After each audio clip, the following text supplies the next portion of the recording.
TV 24 news ವಾಹಿನಿಗೆ ಸ್ವಾಗತ.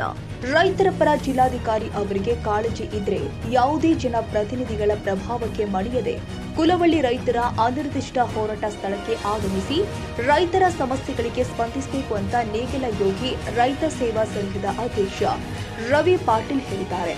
ಕಿತ್ತೂರು ತಹಸೀಲ್ದಾರ್ ಕಚೇರಿಯ ಎದುರು ನಡೆದ 11ನೇ ದಿನದ ಕುಲವಳ್ಳಿ ರೈತರ ಅನಿರ್ದಿಷ್ಟ ಅಖಂಡ ಹೋರಾಟದಲ್ಲಿ ಮಾತನಾಡಿ ಜಿಲ್ಲಾಧಿಕಾರಿ ವಿರುದ್ಧ ಅಸಮಾಧಾನ ವ್ಯಕ್ತಪಡಿಸಿದರು.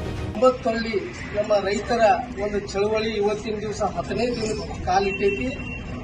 ಆದರೆ ಇಲ್ಲಿವರೆಗೂ ಯಾವುದೇ ಅಧಿಕಾರಿ ಕೂಡ ಬಂದು ನಮ್ಮ ರೈತನ ಕಷ್ಟಗಳಿಗೆ ಸ್ಪಂದಿಸಿ ಮಾತಾಡುವಂತ ನೈತಿಕತೆ ಇರುವಂತ ಅಧಿಕಾರಿ ಯಾರೂ ಆಗಿಲ್ಲ ಅಂತ ಹೇಳಕ್ ಇಷ್ಟಪಡ್ತೇನೆ. ಈ ಸಂದರ್ಭದಾಗ ಅಧಿಕಾರಿಗಳ ನಡೆ ಪೂರ್ವದಲ್ಲಿ ಕ್ರಿಮಿನಲ್ ಒಳಗ 1500 ಚಿಲ್ಲರ ಅದ್ರಾಗ ಒಂದು 80 ನಮ್ಮ ರೈತರ ಹೆಸರು ಸೇರಿತು. ಉಳಿಕೆದನ್ನ ಕಡಿಗಾಣಿಸುವಂತ ಕೆಲಸ ಮಾಡಿರೋರು ಯಾರು ಅಧಿಕಾರಿಗಳು. ಇವರು ನಮ್ಮ ರೈತರು ನಮ್ಮ ಉತ್ತಾರೊಳಗೆ ಹೆಸರು ಸೇರ್ಪಡೆ ಮಾಡಿದ್ರೆ ಅವತ್ತನ ಹೋಗುದಿಲ್ಲ. ಅವಾಗನ ಅದೇನ ಇನಾಮದಾರ ಅನ್ನೋ ಸುಪ್ರೀಂ ಕೋರ್ಟ್ಗೆ ಹೋಗಿ ಅದನ್ನ ಆರ್ಡರ್ ಮಾಡ್ಕೊಂಡು ಬರುವಂತ ಒಂದು ಹಾದಿ ಹುಡುಕಿಕೊಡುವಂತ ಕೆಲಸ ಈ ಅಧಿಕಾರಿಗಳು ಮಾಡಿರೋದು.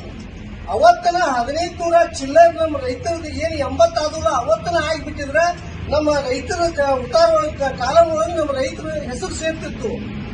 ಆದ್ರೆ ಮೊನ್ನೆ ಜಿಲ್ಲಾಧಿಕಾರಿ ಅವರು ಕರೆದಿದ್ರೆ ಕರೆದು ಏನಂತಾರ ಅವರು ಮತ್ತ ಬೇರೆ ಬೇರೆ ರೂಟ್ ಹೇಳಕತ್ತಾರ ಹೊಸ ಟೈಮ್ ಕ್ರಿಮಿನಲ್ ಅಂತ ಹೇಳಿ. ಯಾಕಂದ್ರ ಮತ್ತ ಅದನ್ನ ಅವಂಗ ಹಾದಿ ಹುಡುಕೊಟ್ಟಾಗ ನಾವು ಕೋರ್ಟ್ಗೆ ಹೋಗಾಕ ಸುಪ್ರೀಂ ಕೋರ್ಟ್ಗೆ ಹೋಗಾಕ. ಮಾನ್ಯ ಜಿಲ್ಲಾಧಿಕಾರಿ ಅವರೇ, ನೀವು ಒಂದು ಜಿಲ್ಲಾ ರೈತರ ಒಂದು ಸೇವಕರಾಗಿ ಬಂದಿದ್ದೀರಿ. ನಿಮಗೆ ಮಾನ ಮರ್ಯಾದೆ ಅನ್ನೋದಿದ್ರ ರೈತರ ಮೇಲೆ ಜಿಲ್ಲೆಯ ರೈತರ ಮೇಲೆ ಒಂದು ಜಿಲ್ಲಾಧಿಕಾರಿಯಾಗಿ ಬಂದಿರಿ. ಜಿಲ್ಲೆಯ ರೈತರ ಮೇಲೆ ಅಭಿಮಾನ ಗೌರವ ಅನ್ನೋದಿದ್ರ ತಕ್ಷಣ ಇಲ್ಲಿ ಬರ್ರಿ. ಇಲ್ಲಿ ಬಂದು ತಹಶೀಲ್ದಾರ್ ಮುಖಾಂತರ ಯಾವ ಜನಪ್ರತಿನಿಧಿ ಮಾತು ಕೇಳಬಾರ್ದು. ನೀವು ನಿಜವಾದ ಜಿಲ್ಲಾಧಿಕಾರಿ, ಜಿಲ್ಲೆಯ ಪ್ರಜೆಗಳ ಒಂದು ಸೇವಕರ ಆದ್ರ ಜನಪ್ರತಿನಿಧಿ ಮಾತು ಯಾರ್ದು ಕೇಳಕ್ ಹೋಗ್ಬಾರ್ರಿ. ನೇರವಾಗಿ ಬಂದು ಇಲ್ಲಿ ನಮ್ಮ ಬಡವರ ರೈತರ ಸಮಸ್ಯೆಗಳಿಗೆ ಸ್ಪಂದಿಸಿ ಮಾತಾಡುವಂತ ನೈತಿಕತೆ ಇಟ್ಕೋಬೇಕು ನೀವು. ಅಲ್ಲಿ ಚೇಂಬರ್ ಒಳಗೆ ಕುಂತು ನಮ್ಮ ರೈತರ ಪ್ರತಿಯೊಂದು ಒಂದು ದಾಖಲಾತಿಗಳನ್ನ ಇಷ್ಟು ಜನ ಅದಾರ ನಾವು ರೈತರು, ಸರ ಕೇಸ್ ಇದ್ರ ಮೇಲೆ ಆಗೈತಿ, ಇದ್ರ ಮೇಲೆ ಆಗಿಲ್ಲ ಅಂತವ್ರು ಹೇಳ.